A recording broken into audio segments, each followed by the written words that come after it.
Hello everyone, কেমন আছো তোমরা?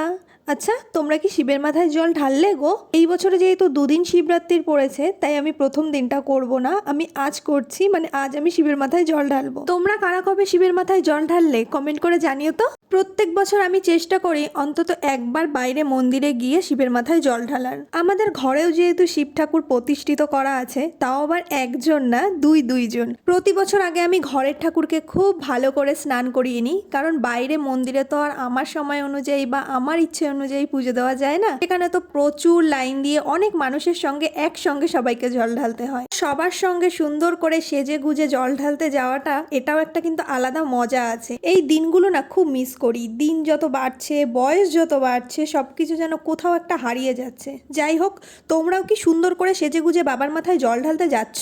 আজ যেহেতু মুহূর্ত বেশিক্ষণ থাকবে না, তাই আমি আর মন্দিরে যাইনি, ঘরেই সকাল সকাল বাবার মাথায় খুব ভালো করে মন দিয়ে ভক্তি ভরে জল ঢেলে নিয়েছি। আচ্ছা, আমার মতন কি তোমরাও কড়াইশুঁটি খেতে খুব ভালোবাসো? শীতের সব তরকারির মধ্যে একটু কড়াইশুঁটি না দিলে একদম ভালো লাগে না। আর যেগুলো কড়াইশুঁটি ছাড়া অসম্পূর্ণ, যেমন কড়াইশুঁটির কচুরি, উফ, এগুলো তো ছেড়েই দাও। আজ তারই একটু বন্দোবস্ত করলাম, যাতে শুধু শীতেই নয়, গরমেও খেতে পারি। সিম্পল কিছু প্রসেস অ্যাপ্লাই করে স্টোর করে রাখবো। এইভাবে তৈরি করলে না, এর থেকে কোনো কলও বেরাবে না, আর এর রং একদমই সবুজ থাকবে। আর এটা অবশ্যই ফ্রিজে রাখতে হবে। তোমরাও এইভাবে স্টোর করে রাখতে পারো। বেশ কয়েকদিন ধরে দিদার চুলে একটু কালার করব ঠিক করেছিলাম, কিন্তু করব করে করাই হচ্ছিল না। তাই আজ ঠিক করেছি দিদার চুলে কালারটা করেই দেব। দিদার বেশিরভাগ চুলই জানো তো সাদা হয়ে গেছে, আবার কিছু কালোও আছে।